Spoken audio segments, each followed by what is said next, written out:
Welcome to our campfire. We are your hostesses, Devora Star and Cinder.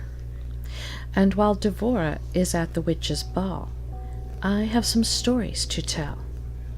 So sit back and relax. After all, they are just stories, right? Little Marion Parker was taken by a psychopath. The sad story of 12-year-old Marion began when psychopath Edward Hickman kidnapped her in 1927. His intention was to ransom her back to her wealthy father, banker Perry Parker. But one night, Marion wrote a letter to her father that caused Hickman to lose his temper. The letter read, "Dear Daddy and Mother, I wish I could come home. I think I'll die if I have to be like this much longer." Hickman choked Marion and then proceeded to cut off her arms and legs with a razor blade. Still intent on getting his ransom, Hickman powdered Marion's face, combed her hair, and sewed her eyelids open. He then put Marion's torso in the back seat of his car, covered it up to the neck with a blanket, and then Hickman drove to the rendezvous point. He quickly made the handoff with Perry, and Perry soon discovered that what he had paid for was not his daughter, but her corpse. Hickman was eventually caught and convicted of murder, meeting his end in 1928 at the end of a hangman's noose. Marion, however, lingers on. Her presence has been reported multiple times, still residing at her childhood home of 1631 South Wilton Place in Los Angeles, California. The LaLaurie Mansion. In 1832, Dr. Louise and Delphine LaLaurie were renowned socialites in New Orleans. They surrounded themselves in finery and threw the most elegant social gatherings. However, the slave workforce that enabled this luxury was horribly mistreated, even by antebellum standards. In April of 1834, a fire broke out in the kitchen and quickly spread through the house. When firefighters put out the blaze, they found the cook chained to the stove in a kitchen, and that was the least of it. In the attic, the firefighters found a secret barred door. Behind the door, they found a dozen slaves in a state of squalor. Some were chained to the walls, some trapped in cages, and others were strapped to makeshift operating tables. Strewn about the secret room were body parts, and human heads and organs were piled into buckets and jars. Some of the slave women had their stomachs slit open and their entrails wrapped around their bodies. One woman had feces shoved into her mouth, which was then sewn shut. The men had their eyes gouged out, and their fingernails ripped off, and their genitals were mangled.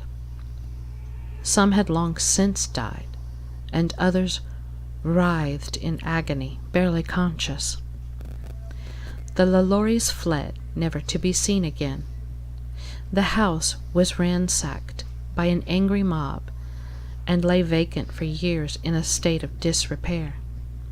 It changed hands many times over the years, but no one stayed for very long. Today, screams of pain can still be heard coming from 1140 Royal Street, and the apparitions of slaves have been reported walking on the balconies. The Sultan. Prince Suleiman was a Turk whose hedonism knew no bounds, earning him the nickname the Sultan. His abode at 716 Dauphine Street in New Orleans gave him the moniker, the Palace. And in the 1860s, ruckus partying could be heard through the walls at all hours. Suleiman claimed to be an actual sultan or a former sultan of a non-specific Middle Eastern country, which he used as justification for his harem, orgies, and other unsavory behavior. The Sultan had a retinue of wives, family members, servants, and slaves. And it was rumored that his harem consisted not only of women, but young boys as well. One morning, a neighbor noticed that the palace was unusually quiet, and there was blood dripping from the gallery above. The police arrived to uncover a grisly scene. Body parts were strewn all over the house, which was soaked floor to ceiling with blood. Everyone was slaughtered, men, women, and children alike. Reaching up from the dirt in the yard was a single hand, that of the Sultan, who had been buried alive. At the time, the police blamed the carnage on pirates, but it is more likely that the Sultan was actually the brother of real royalty, and he might have stolen quite a bit of his brother's money too. He fled his own country, where he would have been executed, but eventually his brother's men tracked him down and exacted a heavy price.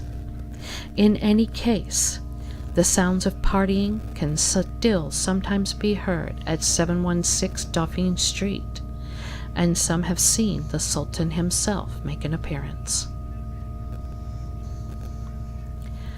The Villisca Axe Murder House. On June 11, 1912, a brutal murder occurred in rural Villisca, Iowa. The Moore family was sleeping quietly when an unknown killer raised an axe and killed Joe Moore with one blow from the flat end of the axe blade.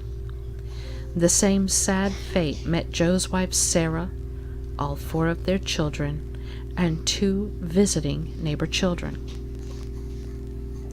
What's more, the murderer then proceeded to beat the heads of the bodies into a bloody pulp.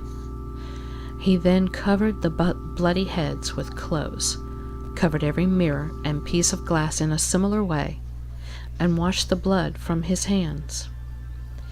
After that, he took out a 2-pound slab of uncooked bacon from the icebox, wrapped it in a towel, and laid it on the floor next to a short piece of keychain that did not belong to the Moores.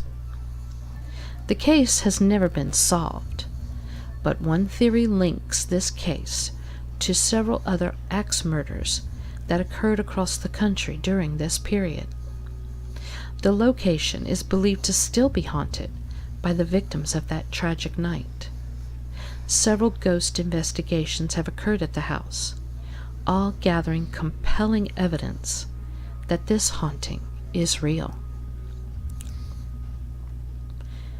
The Sausage Ghost of New Orleans. In the 1800s, an industrious young couple moved to New Orleans from Germany and opened up a sausage factory. Their sausage was delicious, but in time their relationship turned sour. The husband found himself a younger mistress, but they couldn't truly be together until his wife was out of the picture. One night, the man closed shop and walked to the back room, where his wife was making sausage. He crept up behind her and choked her with a cord. As to what to do with the body, well, it wasn't long until customers noticed a decrease in the quality of the sausage. One customer found a bit of a gold ring in theirs, and, realizing that the wife had only been missing for a few weeks, they got the police.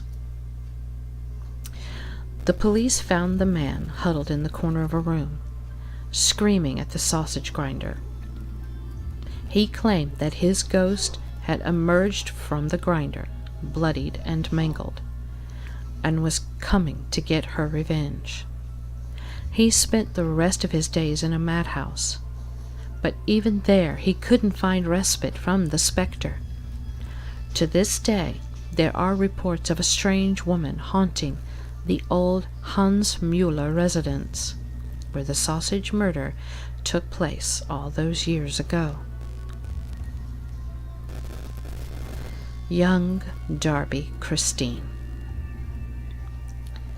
In 1967, a 7-year-old girl named Christine Darby was abducted in Cannock Chase, England. Her kidnapper, Raymond Morris, raped and murdered her, burying her body in a ditch. 1 year later, the body was discovered, and Morris was convicted of murder.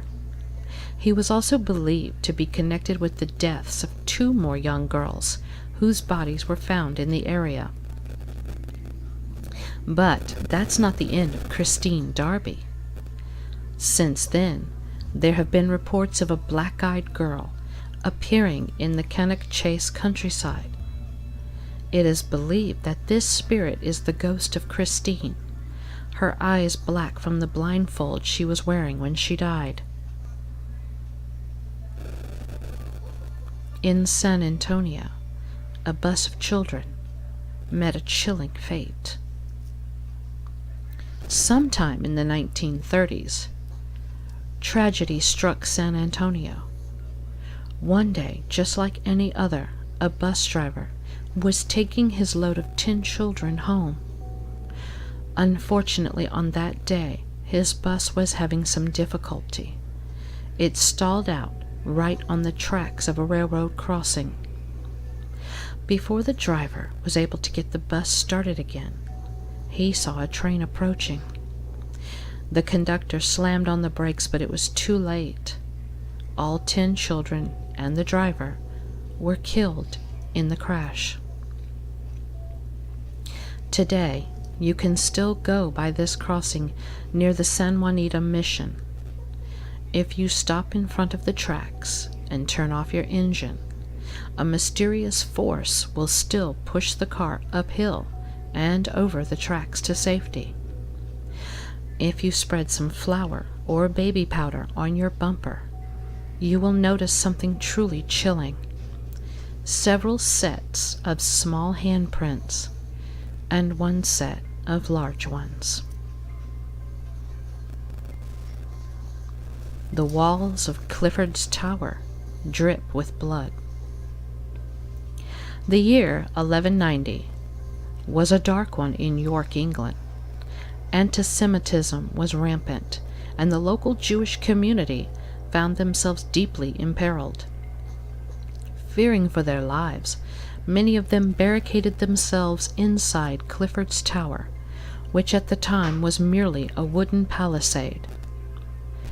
The authorities tried to retake the castle, but the action turned into pure mob violence. Some of the Jews decided to immolate themselves rather than face the mob. Those that survived were massacred by the crowd. The ghosts of the dead still make appearances at the castle on occasion. According to local lore, the very walls of the castle bleed red every year on the anniversary of the massacre. La Llorona. Many years ago, near the shores of the Santa Fe River, there lived a beautiful peasant woman named Maria. She married a wealthy man and bore him 2 sons. As the years went on, however, the husband grew tired of Maria. He would leave for days to go womanizing, drinking, and gambling, and only would return to see his sons. After a while, he began openly talking about leaving Maria for a woman of higher class and taking the 2 boys with him. One fateful day, Maria was walking with her sons when she saw her husband riding in a coach with an elegant young woman. He stopped to say hello to the boys, paying Maria no mind As the carriage rolled away, Maria lost her mind. She grabbed her children and dragged them to the banks of the Santa Fe, where she proceeded to drown them. But when she realized what she had done, she was overcome with grief. She started crying out for her boys, walking up and down the river to find them. She searched for days, eventually becoming emaciated from hunger. But she still would not stop. Eventually, she died from exposure. To this day, a ghostly woman wanders the shores of the Santa Fe River, wearing the same white dress she wore on the fateful day she drowned her children. If she catches a child out alone, she'll drag them into the water to join her lost boys. Constance de Beverley paid dearly for breaking her vows. Whitby Abbey was first built in Yorkshire in the year 657 A.D. It was destroyed by Vikings in 870, only to be rebuilt after the Norman conquest in 1067. At some point during the abbey's long history, there lived a nun by the name of Constance de Beverley. But Constance turned out to be anything but. She fell in love with a handsome young knight and broke her vow of chastity. When this impropriety was discovered, the punishment was harsh. She was bricked up into the walls of the abbey and left to die. Her screams can still be heard, echoing through the ruins. Little girl survivor of the Black Death. In the town of York, England, in the time of the bubonic plague, a little girl lived with her family in an unassuming house behind the cathedral. The girl's parents began to show signs of the plague, and as per custom, the house was bolted up to contain the illness and stop it from spreading. It was assumed that the girl also had the plague, and the three became trapped in the house together. The parents died of the plague, but the little girl never contracted the illness. Despite this, she was still locked in the house with her dead parents. She pressed her face up against the window, screaming at passerby for help, but to no avail. Eventually, she died of starvation. If you look closely, you can still see the ghost of the poor little girl peering out of the window, hoping desperately for someone to set her free. Grace Brown. When Grace was 19, she worked at the Gillette skirt factory in 1905. There, she met the handsome nephew of the owner, Chester Gillette. The two dated, but Chester would not commit, often being seen with other young women. But when Grace became pregnant, Chester's time had run out, so he took Grace on a trip to upstate New York. Grace assumed that the trip to Big Moose Lake in the Adirondack Mountains was a wedding trip. The two rented a rowboat from a man named Robert Morrison and went out alone onto the lake. But when they did not return, Morrison organized a search party. They found the rowboat was capsized and nearby Grace's lifeless body. 2 days later, police found Chester in a nearby hotel. He claimed that Grace had drowned herself after he told her that he didn't love her. But the jury didn't believe him, and they convicted Chester of first-degree murder. In 1908, he died in the electric chair. As for Grace, her ghost can still be seen from time to time on the shores of Big Moose Lake.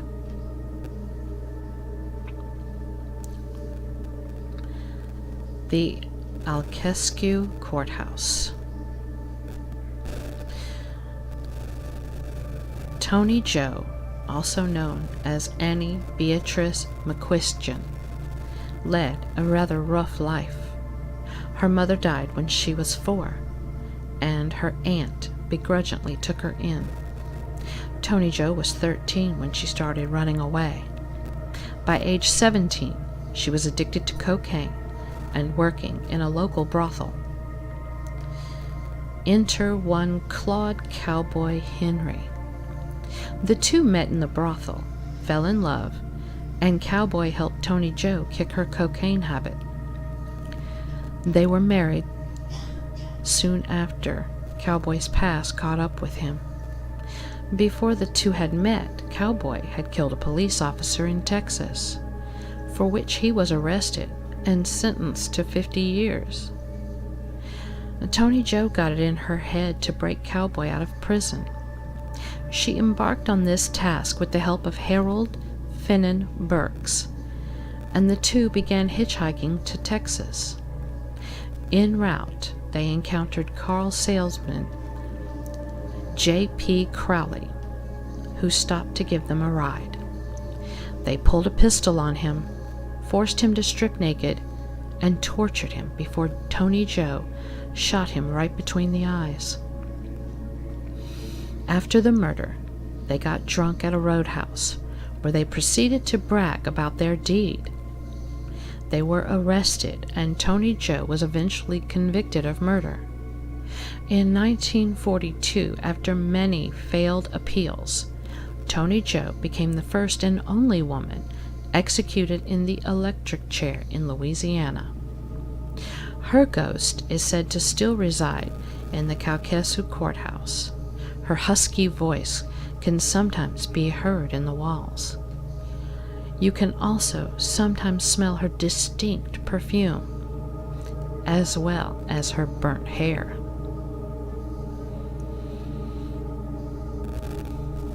William Skeeto's hanging. Near Newton, Alabama, on the banks of the Chattahoochee River, there's a hole that will not stay filled. Many have tried to fill in the hole, but each morning it appears anew, as if freshly dug out during the night. The cause of this mysterious phenomena is unknown, but it is rumored to be the ghost of Bill Skeeto. Skeeto was a soldier during the Civil War, and for 3 years he fought for the Confederacy. Then, in 1864, he got word that his wife was ill. In order to visit his wife, he hired a substitute to take his place on the front line. While tending to his sick wife, he was mistaken for a deserter by the Home Guard. On December 3, 1864, the Home Guard ambushed Skeeto by the shore of the Chattahoochee River with the intent to hang him.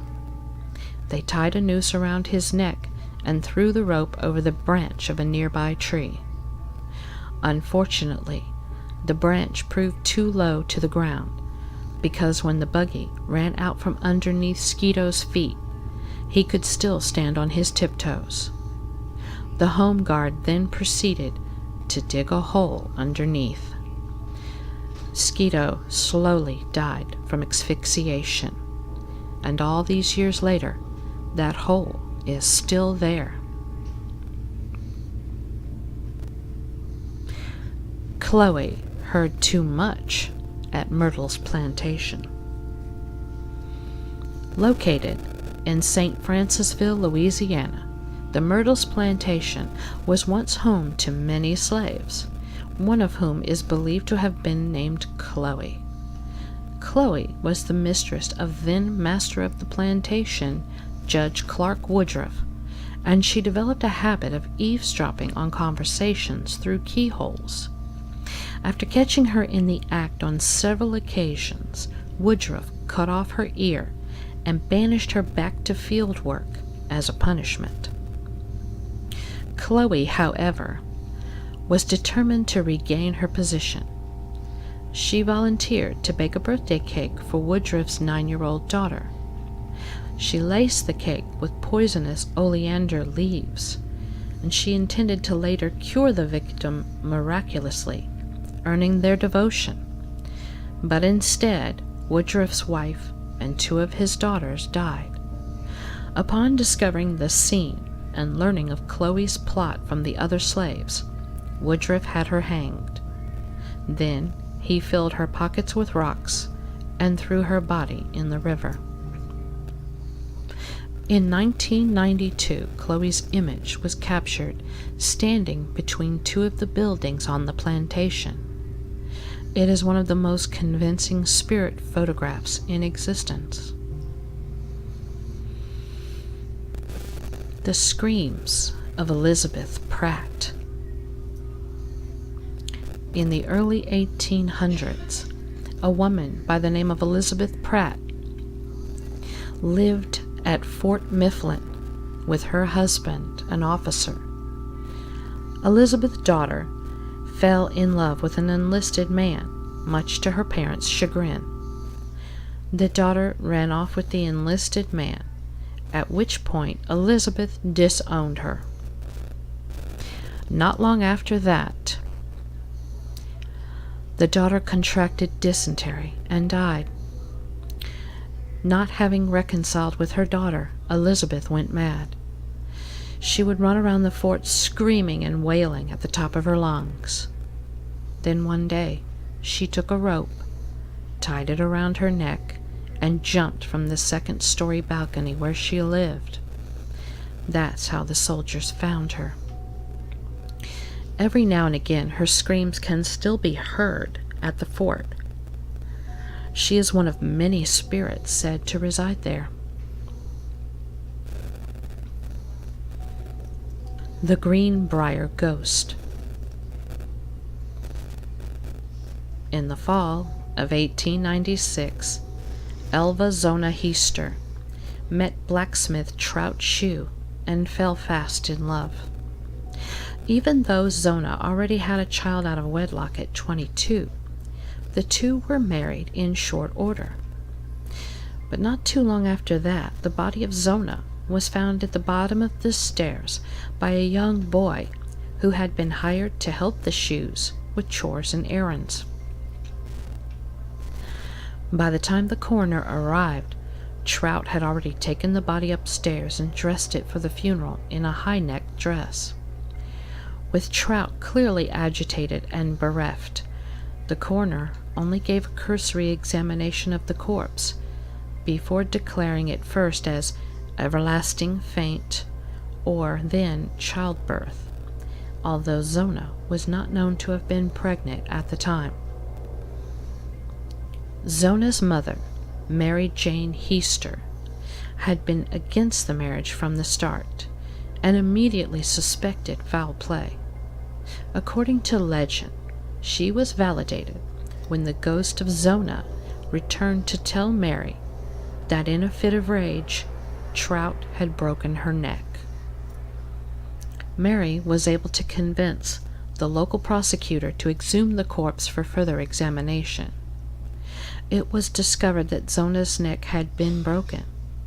Trout was then put on trial for first-degree murder. During the trial, Mary testified that Zona's ghost had returned to her, informing her of the murder. Trout was convinced and died in prison 3 years later. Zona's ghost was never seen again. I hope you enjoyed this little visit, and if you did, please subscribe. It means a lot to us. So until next time, see you in your nightmares.